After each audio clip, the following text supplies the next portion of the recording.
Wish you a very very very happy new year. তো দেখতেই পাচ্ছ আমি একদম রেডি শেডি হয়ে বেরিয়ে পড়েছি, ডিরেক্ট বেরিয়ে আমি ব্লগ করছি। পাহাড়ের মাঝখানে চলে এসেছি, আমরা যাচ্ছি একটা ভিলেজে। কিন্তু ভিলেজটার নাম কি ছিল? গান্দ্রুক ভিলেজ। তো তার জন্য আমরা মাঝ রাস্তায় দাঁড়িয়েছি ব্রেকফাস্ট করার জন্য, অনেকটাই চলে এসেছি। তো চলো ব্রেকফাস্ট করে নিয়ে তারপরে ভিলেজে যাব, তোমাদেরকে দেখাবো। তো এই হলো আমার সকাল সকালের ব্রেকফাস্ট, যেটা হচ্ছে চিকেন মোমো।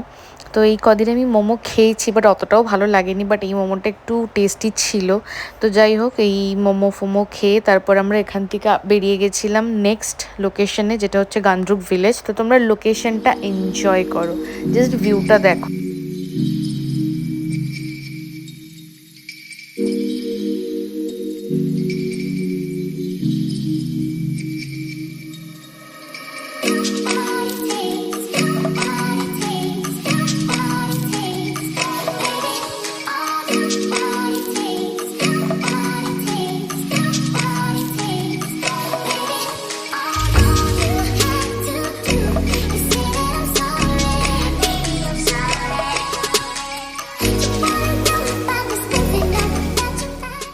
তো যেতে যেতে আমরা ওখানে লেবুর বাগান দেখতে পাই, কমলা লেবুর বাগান। আর নেপালের মানে ন্যাশনাল ফ্রুটই হচ্ছে কমলা লেবু। তো আমরাও কিনে নিয়েছিলাম, আর খেতে ভীষণ ভালো ছিল। সো গাইজ, আমরা পৌঁছে গেছি।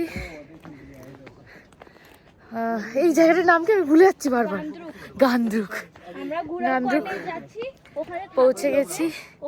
আমরা হাঁটা শুরু করে দিয়েছি, আমাদের কিছুটা মানে এসে আমাদের বাকিটা হাঁটতে হবে, হেঁটে যেতে হবে। তো আমরা হাঁটা শুরু করে দিয়েছি, চলো দেখি।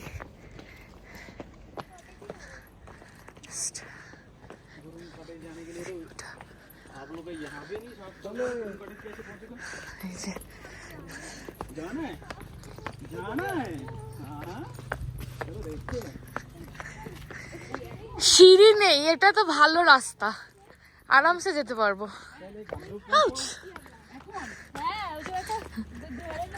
তো আমরা যখন নামলাম এখানে, তো আমাদেরকে বলা হয়েছিল এখান থেকে 3 কিলোমিটার হেঁটে উঠতে হবে ওই গান্দ্রুক ভিলেজে।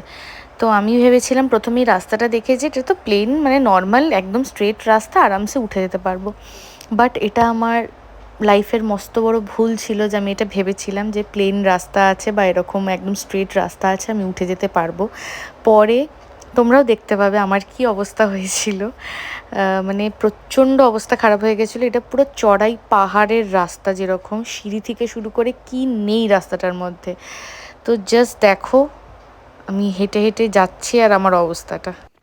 তো এই যে শুরু হয়ে গেছে আমার অবস্থা, দেখতেই পাচ্ছ আমার সাইনটা দেখে। মানে আমি বুঝতেও পারিনি যে এইরকম এতটা কষ্ট হবে। তো অবস্থা খুবই খারাপ হয়ে যাচ্ছিলো, প্রায় প্রচুর সিঁড়ি ছিল আর রাস্তা মানে চড়াই মানে আলাদা লেভেলের চড়াই রাস্তা ছিল।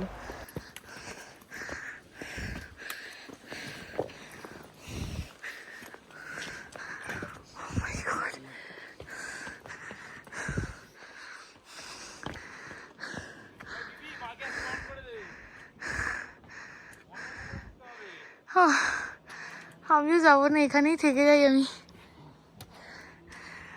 খুবই অবস্থা খারাপ হয়ে গেছে, এত সিঁড়ি চড়াই, জাস্ট ইম্পসিবল। চলো দেখি কতটা যেতে পারি।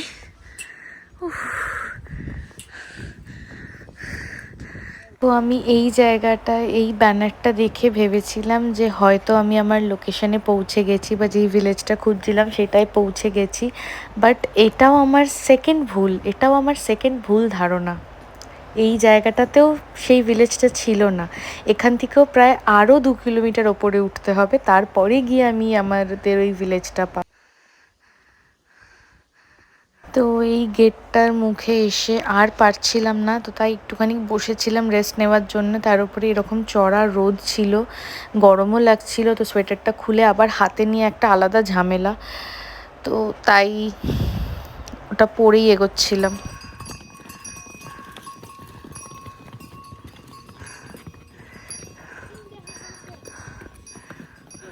সো গাইস, আমরা অলমোস্ট পৌঁছে গেছি, প্রায় 4-5 কিলোমিটার ধরে হাঁটলাম হালকা হালকা। 8-9, ও ভুল বলেছি, সরি, 8-9 কিলোমিটার হেঁটে ফেলেছি। মানে ভিউ হালকা হালকা দেখতে পেয়েছি, তোমাদেরকেও দেখাচ্ছি। অবস্থা খুবই খারাপ।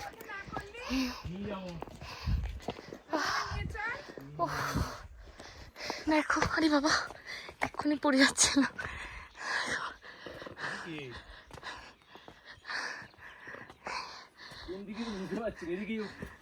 Gurung village,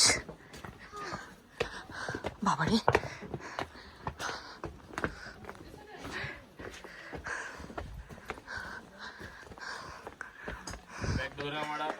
One eternity later.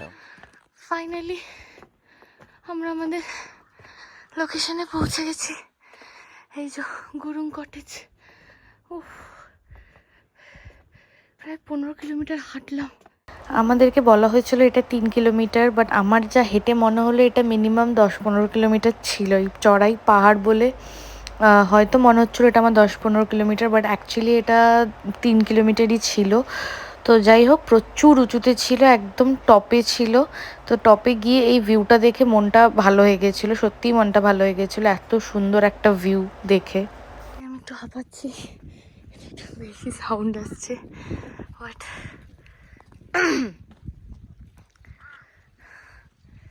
look at the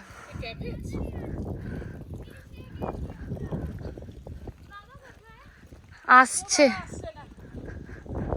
তো এখানে দেখলাম যে ওখানকারই লোকাল হোক নেপালি হোক, সবাই ওরা ট্রেডিশনাল ড্রেস পরে ফটোশ্যুট করছে। তো এই হলো পুরো কটেজটা। এই কটেজটা হচ্ছে খুব ফেমাস নেপালের পোখরার ওখানে। পোখরার খুব ফেমাস একটা কটেজ, পোখরা থেকে ওপরে যেতে হয়, গুরাং কটেজ বলে। তো এই যে ফুল কটেজটা, আর কটেজের বাইরে এখানে থাকাও যায়। একদিন আমরা এখানে একদিন কেউ এখানে গিয়ে একদিন নাইট স্টেও করতে পারে। তো চলো, এই আমরা গুরাং কটেজ ছেড়ে চলে যাচ্ছি। এবার যাই, এবার নামতে হবে, প্রায় 1 ঘন্টা লাগবে নামতে। চলো, লেটস গো। সো আমরা ওখান থেকে বেরিয়ে চলে এসেছিলাম। এসে একটা জায়গায় এসে লাঞ্চ করলাম, প্রচণ্ড খিদে পেয়ে গেছিলো। জাস্ট লাঞ্চটা করেই বেরোলাম। এবার যাব আমরা পোখরার দিকে আবার। জাস্ট ভিউটা দেখো, ওয়েদারটাও খুব ঠান্ডা ঠান্ডা, মানে প্রচণ্ড ঠান্ডা লাগছে। ভিউটা দেখো জাস্ট।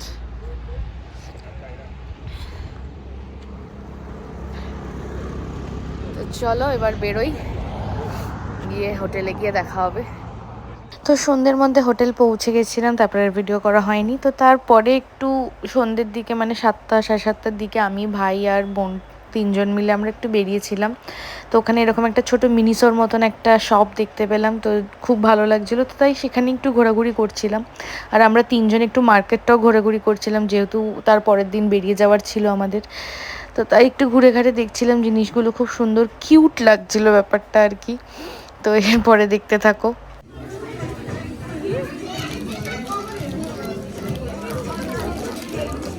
এটাকে চিপলে যেটা সোজা হয় না, পারফেক্ট সাইজ দেখা যাবে। মেবি ট্রায়াল রুম নেই, বাট পরে দেখা যাবে। হ্যাঁ, এই তো আছে। হ্যাঁ, তো মার্কেটের ভেতরে ফাংশন হচ্ছিল, তো ওরা ওদের ওখানকার গানের নাচানাচি করছিল, ওদের স্টেপে ড্রেস দেখেও বুঝতে পারছো। তো বেশ ভালোই লাগছিল, নাচটাও খুব সুন্দর করছিল।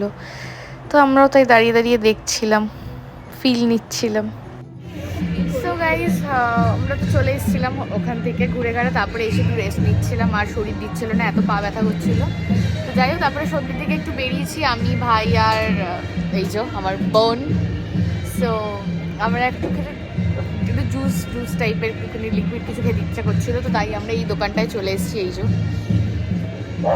তো এখানে আমরা একটা কোল্ড কফি অ্যাজ ইউজুয়াল, জানি আমি ভালোবাসি, ও একটা বাবল টি, আর আমার ভাই একটা এক্সপ্রেসো নিয়েছে, ও একটুখানি আলাদাই লেভেলের চলে। এনিওয়েজ, তো আসুক দেখাচ্ছি। তারপর এটা খেয়ে দিয়ে বাড়ি চলে যাব। দেন তারপরে তো কাল আমাদের বেরোনোর আছে আবার। গালে হাত কেন পিকু? ও তো এক্সপ্রেসো কিরকম হয় রে? মানুষটা এত বড় কফিটা এইটুকু, তাই ওর কষ্ট হচ্ছে।